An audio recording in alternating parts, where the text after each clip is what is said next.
Oslo, Norway.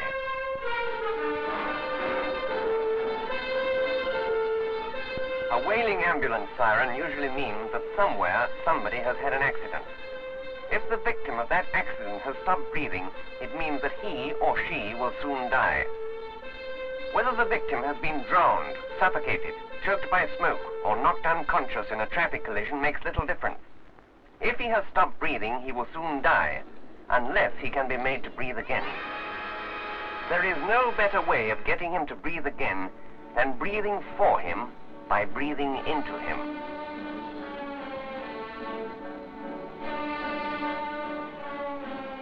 There is nothing very revolutionary about the mouth-to-mouth method of artificial respiration. The ancient Egyptians employed it, and midwives have used it on small babies for centuries. But today in Norway, the Red Cross is anxious for everybody to learn it, and nothing could be simpler to learn or to apply.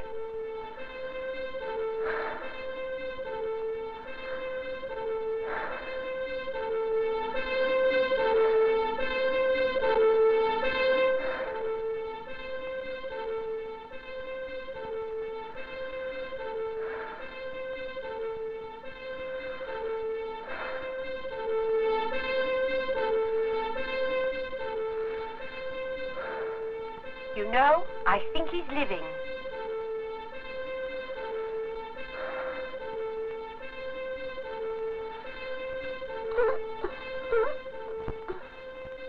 This boy lived.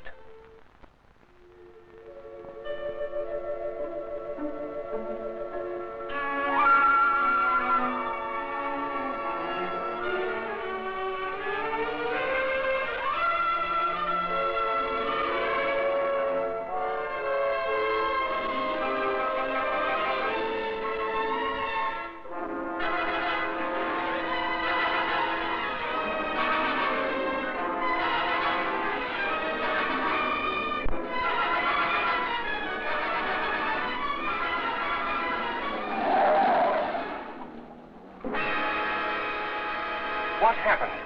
Will you please tell us exactly what you did? It is very important because we can all learn from it. Well, I ran to the boy and saw that he had bad head and chest injuries. I told a bystander to call an ambulance. I knew I would have to help the boy to breathe again as fast as possible. He might have coughed up something that was blocking his windpipe. So first I cleared his mouth. Then I turned his head, nose upwards, like that. His tongue might be choking him. I closed his nostrils between finger and thumb and forced his head back with my left hand, like that. And I pushed his head back even further, making his jaw stick out, using my right hand, like that. Let's look at that again.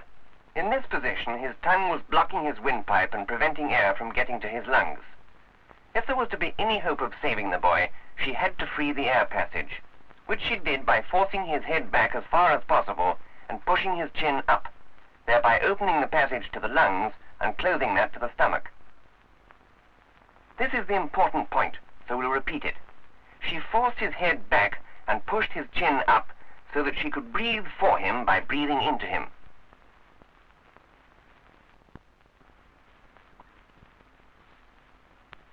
And she was able to do so despite his having a bad chest injury, which is just one of the many advantages of the mouth-to-mouth method. She kept watching the whole time to see whether his chest was going up and down. As long as it was, she knew she was using the method correctly. Even when the ambulance people came, they told her to go on. She kept it up the whole time, all the way to the hospital. If she had stopped, the boy might not have been alive today.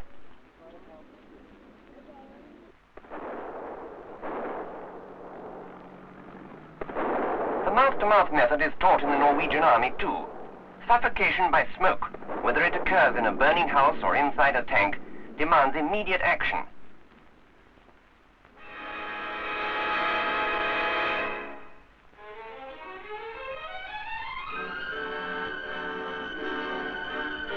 Drag the victim away from the smoke and start helping him to breathe again as fast as possible. Breathe for him by breathing into him.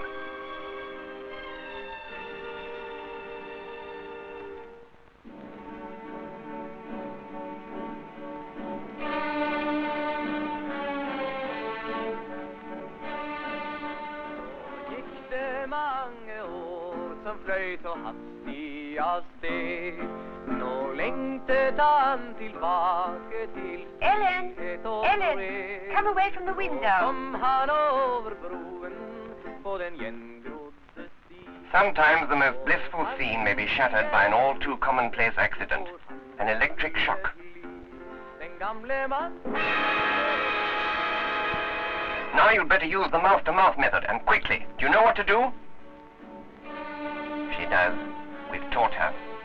In this case, it happens to be make-believe. But even make-believe must be realistic and stress the important details. And sometimes nothing helps as much as a spot of lipstick.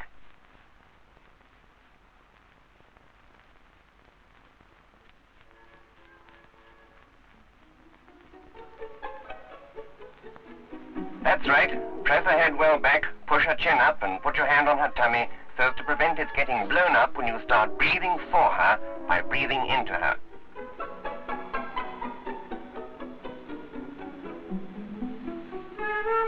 In the case of a child, you should put your lips over both mouth and nose. It makes the joint even tighter.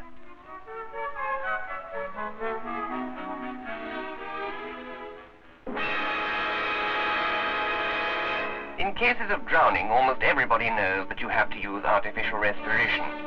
But even with drowning accidents, help is often slow in forthcoming. Seconds are precious when somebody has stopped breathing. Make sure the mouth is clear, force the head back, apply your mouth to his, making sure the joint is airtight, and then breathe for him by breathing into him. This girl knew the mouth-to-mouth method, and she kept on. How long were you supposed to keep on at it? Well, at least an hour. By all means longer. There may still be a chance.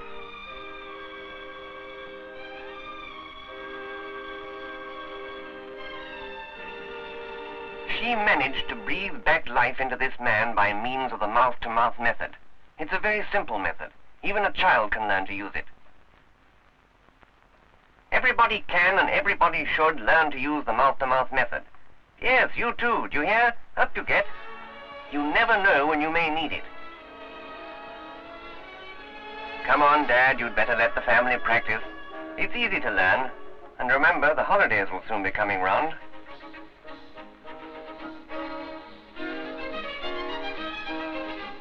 That's right. Head well back. Remember that the air passage to the lungs must be kept open. And then apply your lips to his.